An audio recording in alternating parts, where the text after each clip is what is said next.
இளநரை பித்தநரை நிரந்தரமா கருப்பா மாறணுமா? அப்போ இதெல்லாம் பயன்படுத்துங்க. இளநரையும் பித்தநரையும் காணாமல் போயிடும். இளநரை பித்தநரை அப்படின்றது இன்னைக்கு ஆண் பெண் இருவருக்குமே அதிகமாக இருக்கு. இதை ஆரம்பத்திலேயே சரி செஞ்சு விட்டீங்கன்னா அதன் பிறகு வரும் முடி வெள்ளையாக இல்லாமல் கருமையாக வளரும். இருக்கும் நரைமுடிகளும் கருமைக்கும் மாறும். பலரும் முடி கருப்பாக தெரிய ஹேர் டை பயன்படுத்துவதற்கு. ஆனால் இளநரைக்கும் பித்தநரைக்கும் ஹேர் டை பயன்படுத்தினீங்கன்னா பித்தநரையும் இளநரையும் இயற்கையாகவே கருமையாக்கவே முடியாது. ஆனால் மூலிகையை பயன்படுத்துவதன் மூலம் இதை எளிதில் போக்கலாம். இளநரை பித்தநரை. இள வயதுல பித்தநரை என்பது அதிகரித்து வருது. நரையை போக்காவிட்டால் முடியானது வெள்ளையாகிவிடும் என்று பயந்து இள வயதிலேயே ஹேர் டை பயன்படுத்தி வர்றாங்க. ஆனால் இயற்கையாகவே கூந்தலுக்கு நன்மை செய்யும் மூலிகைகளான சில பொருட்களை கொண்டு வீட்டிலேயே ஹேர் டை தயாரித்து போட்டு வந்தால் 5 முறை பயன்பாட்டுக்கு பிறகு அவை முடியை கருப்பாக்கிறோம். அனுபவபூர்வமாக இதை நீங்களும் உணரலாம். அதற்கு தேவையான பொருட்களை பார்ப்பதற்கு முன்னாடி இந்த ஹேர் டை பயன்பாட்டில் முக்கியமாக தேவைப்படுவது இரும்பு வாணலி. அதை வாங்கி வச்சுக்கோங்க. இரும்பு வாணலியில் மூலிகை பொடிகளை வைக்கும்போது நமக்கு தேவையான நிறம் சற்று கூடுதலாகவே கிடைக்கும். செம்பருத்தி பொடி. செம்பருத்தி செடி இல்லாத வீடுகளே இல்லாமல் இருந்த காலம் ஒன்று இருந்தது. செம்பருத்தி இலை பூ அனைத்துமே அழகு தருவதிலும் ஆரோக்கியம் தருவதிலும் முக்கியத்துவம் வாய்ந்தது. செம்பருத்தி பூ இல்லாதவங்க நாட்டு மருந்து கடைகளில் கிடைக்கும் பொடியை வாங்கி பயன்படுத்தி கொள்ளலாம். இளஞ்சிவப்பு நிறத்தில் இந்த பொடி கிடைக்கும். இவை முடிக்கு சிவப்பான நிறத்தை கொடுக்கக்கூடியது. ஷாம்புக்கு நிகரான குணத்தை இது கொண்டிருக்கும். செம்பருத்தி பூ பொடி உங்களோட முடிக்கு தேவையான அளவு எடுத்துக்கொள்ளுங்க. அதிக வெள்ளை முடி இல்லாதவர்களுக்கு 2 ஸ்பூன் அளவு அது போதும். கறிவேப்பிலை பொடி. கறிவேப்பிலையோட குணம் சொல்லி தெரிய வேண்டியதே இல்லை. முடிக்கு கருமை நிறம் தரக்கூடிய பொருள். கறிவேப்பிலையை வடையாக தட்டி தேங்காய் எண்ணெயில் சேர்த்து தலைக்கு தடவி வருவோம். இது முடிக்கு கருமை நிறத்தை கொடுக்கும். முடியின் வளர்ச்சியை ஊக்குவிக்கும். முடி அடர்த்தியாக வளர உதவும். கறிவேப்பிலை நிழல்ல உலர்த்தி நன்றாக பிடித்து வச்சுக்கோங்க. மெல்லிய துணியில சலிச்சு வச்சுக்கொள்ளலாம். கறிவேப்பிலை பொடி உங்களோட முடிக்கு தேவையான அளவு எடுத்துக்கோங்க. அதிக வெள்ளை முடி இல்லாதவர்களுக்கு 2 டீஸ்பூன் அளவு போதும். மருதாணி இலை பொடி.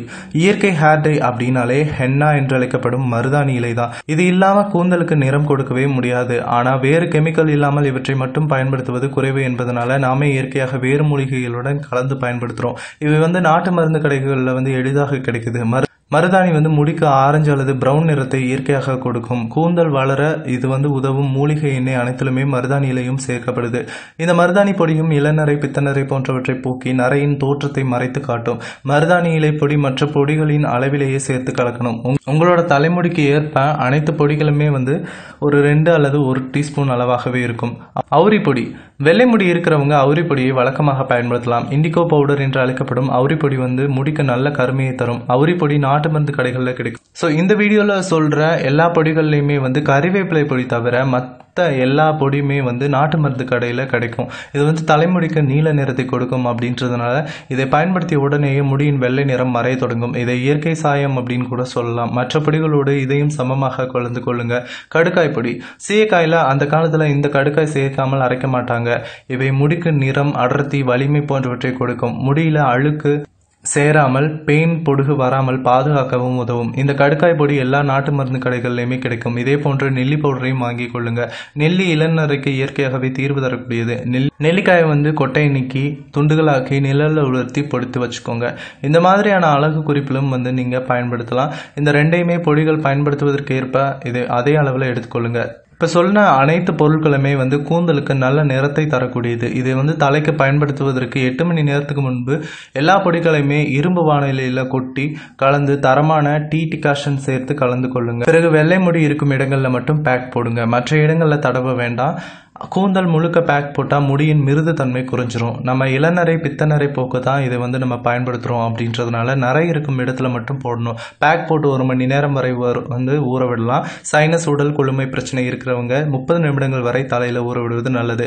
1 மணி நேரம் கழித்து தலையை ஷாம்பு போடாமல் அலசி எடுக்கலாம். இப்படி தொடர்ந்து விட்டு தலையில் தடவி வந்தால் நாளடைவில் இளநரை பித்தநரை கண்டிப்பாக நீங்கும். வியூவர்ஸ், இந்த வீடியோ உங்களுக்கு பிடிச்சிருக்கும்னு நினைக்கிறேன். இந்த வீடியோ உங்களுக்கு பிடிச்சிருந்தால் லைக் பண்ணுங்கள், ஷேர் பண்ணுங்கள். இந்த வீடியோ பற்றின கமெண்ட்ஸ் ஏதாவது பண்ணணும் அப்படின்னா கீழே இருக்கிற கமெண்ட் பாக்ஸில் கமெண்ட் பண்ணுங்கள். மறக்காமல் கீழே இருக்கிற அந்த ரெட் கலர் பட்டனை சப்ஸ்கிரைப் பண்ணிக்கோங்க. கூடவே இருக்கிற பெல் ஐக்கானையும் ப்ரெஸ் பண்ணிட்டீங்கன்னா நம்மளோட சேனலில் போடுற ஒவ்வொரு வீடியோஸும் உங்களுக்கு அப்டேட்டாக கிடைக்கும்.